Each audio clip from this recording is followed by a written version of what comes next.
What are we fighting for? The best soldiers in the world are the ones who know what they're fighting for. And to make our soldiers the best informed in the world, the War Department has been presenting talks by well-known persons, experts in their various fields of knowledge, before our troops at Army posts throughout the nation.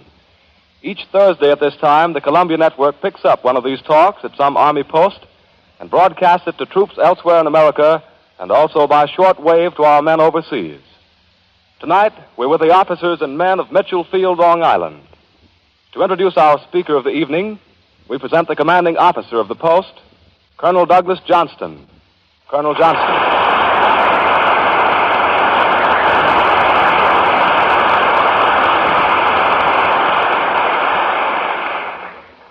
Officers and men of Mitchell Field, and to those listening by radio and other Army stations in the United States and overseas, tonight we ought to hear an outstanding citizen of these United States, a man who has long stood forth for the prosecution of the war for freedom.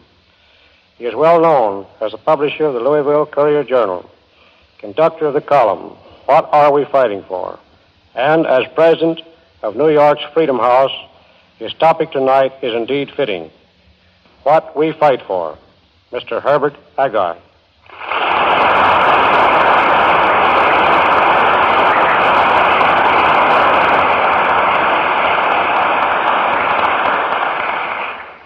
Gentlemen, I think that if we teach ourselves exactly why this war had to happen, we will learn at the same time exactly what we are fighting for.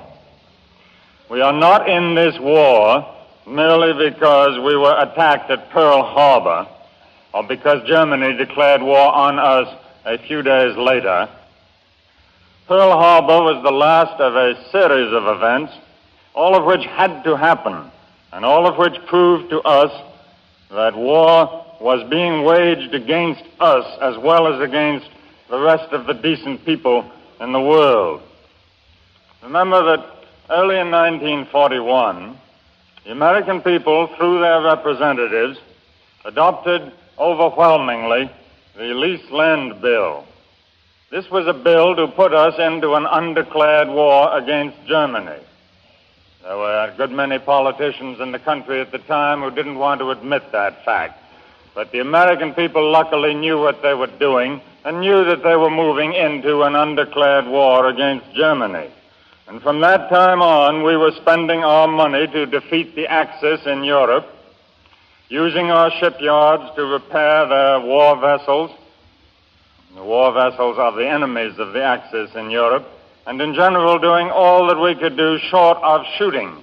And from that time on, the only argument was how thoroughly America would fight back against her enemies. There was no question about our having chosen sides. We'd chosen sides all right, and there was no question that we knew that we were being attacked. So we are not at war just because somebody dropped a lot of bombs on us at Pearl Harbor.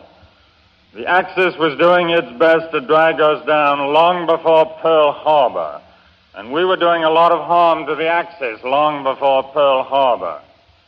After conscientious debate, after a really genuine democratic debate, the American people had decided that they were in danger and that they must take sides to save themselves. And why had we come to that decision early in 41, a great many months before Pearl Harbor?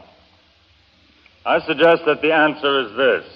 The American people had taught themselves painfully and against the grain that this war was not an old-fashioned war for land or money, not a war of imperialism, not a war of limited objectives, not a little war inside a civilization in which it is possible to be neutral, because no matter who wins, the civilization can go on.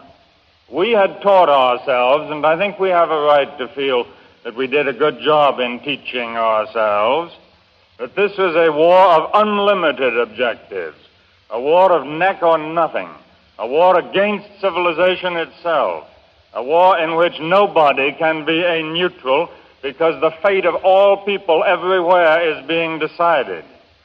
We taught ourselves that what is taking place is a worldwide civil war.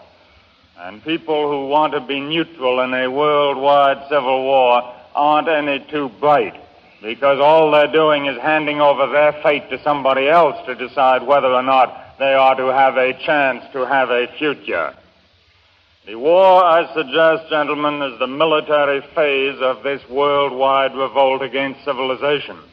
And unless we understand why the revolt is taking place and deal with the causes of that revolt, the revolt will continue after the war, and we will find that the next peace, like the last one, is just another armistice, and that isn't good enough.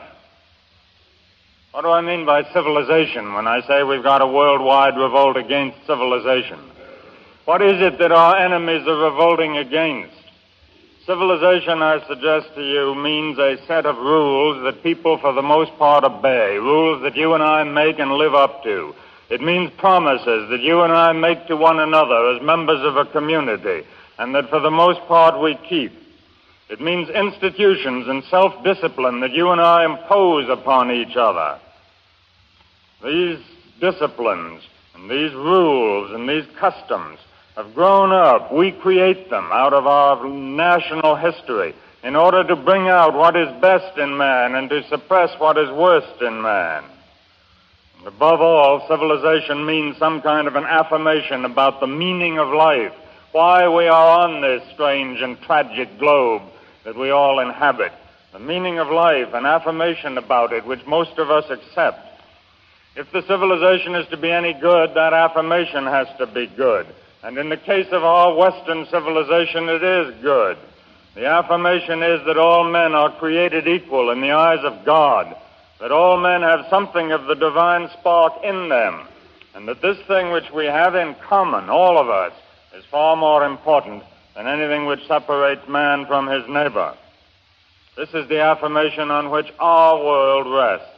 To whatever extent we betray the affirmation, to that same extent we weaken our faith in our civilization and make it possible for ambitious men to lead a revolt against our civilization. And never forget that 8 great civilizations have died before ours ever came into being. And on each occasion, the civilization had first begun to lose faith in itself. I suggest that this worldwide revolt against our civilization could not have got underway unless we in the modern world had begun to lose faith in ourselves. Millions of men and women all over the world would not have lent themselves to the purposes of the barbarians who were trying to kill our world unless they had begun to get despairing and cynical about the life which they were leading. Before you can have a Hitler who can get millions of followers or a Mussolini, you've got to have people who are willing to listen to that kind of tripe. And you get those people by having a world in which there is a loss of faith in the meaning of civilization itself and the kind of a life that we're leading. What were the roots of this despair and this cynicism? If we can answer that question, we can see to it that after we have beaten our enemies this time, the revolt won't begin all over again.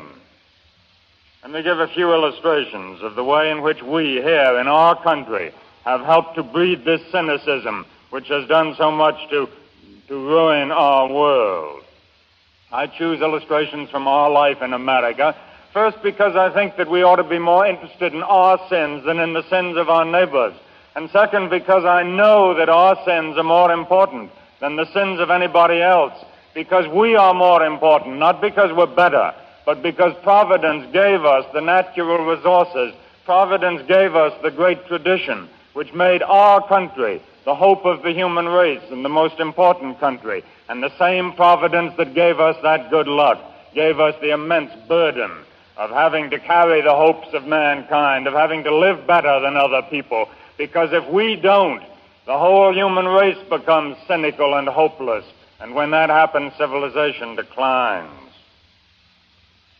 First, as a sign of our sins, let's remember that by the time the people who were in the armed forces of our country in the last war got back home from the war, they found that the country back home had decided to say, we do not care about the pledged word of the United States. We don't care about the fact that twice in the last 18 months we have said we would collaborate with the human race. in trying to create a world in which you can change the status quo by the life of reason, by intelligence, instead of by the application of pure force. We don't care about that. We want to get back to the delicious pastime of selling each other goods and services. And so far as the honor of our country is concerned, or the pledged word of our country, we are not especially interested. And remember that Woodrow Wilson in 1919 told us, the American people, if you commit this sin, you will break the heart of the human race. And the American people didn't believe him. The American people thought those were just the words of an ex-college professor who didn't know about the facts of life. Well, we don't have to argue that one today. We know that the ex-college professor was right and that the American people were wrong. That it is true that the human race has a heart which can be broken. That people have hopes which, if they are too long deferred, do fester and do turn into cynicism.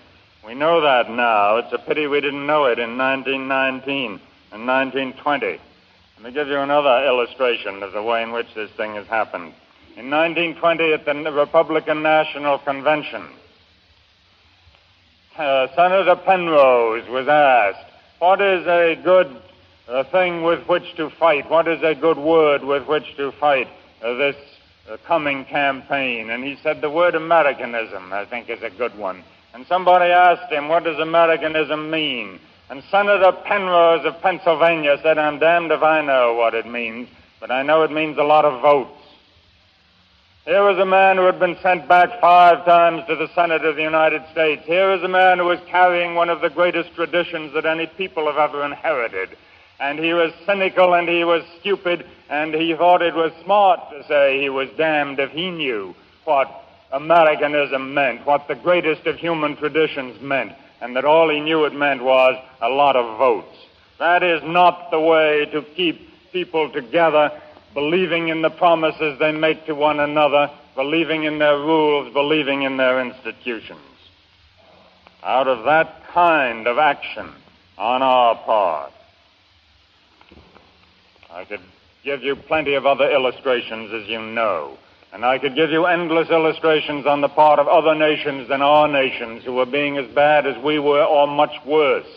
But I've explained why I hold my illustrations to our sins.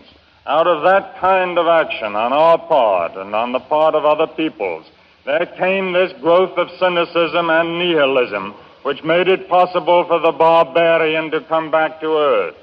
The barbarian is the man who believes in power for power's sake, and nothing but power for power's sake. Not rules, not promises, not discipline, but just power for power's sake, which means government by terror and by the secret police. I suggest to you that this war had to happen because there are too many barbarians like that loose in the world, too many people who don't believe in an ordered life. And if we see this war in these large terms, we see it in its full dignity and terror and importance. We see that we have 2 big jobs on our hands: to beat the enemy on the field of battle and to suppress in our own hearts the cynicism, the tendency to underplay our great tradition, which has made possible the rise of so formidable a foe. This is a war of ideas. This is the kind of fight we might lose unless we worry about ideas. Not power, but decency. Not money, but real Americanism. The kind Penrose didn't know about, that you and I do. From Mission Field on Long Island, the War Department and CBS have broadcast the 5th in a series of talks to American soldiers everywhere called What Are We Fighting For? This evening's speaker was Herbert Agar, president of Freedom House, editor of the Louisville Courier-Journal, and conductor of the column also titled What Are We Fighting For? In the Courier-Journal, the newspaper PM, and other papers. Next week at the same time, CBS will have its lines in one of our Army camps in the South, Camp Claiborne, Louisiana, so that you may hear the talk of that famous sergeant of the First World War, Alvin C. York. John Tillman speaking. This is the Columbia Broadcasting System.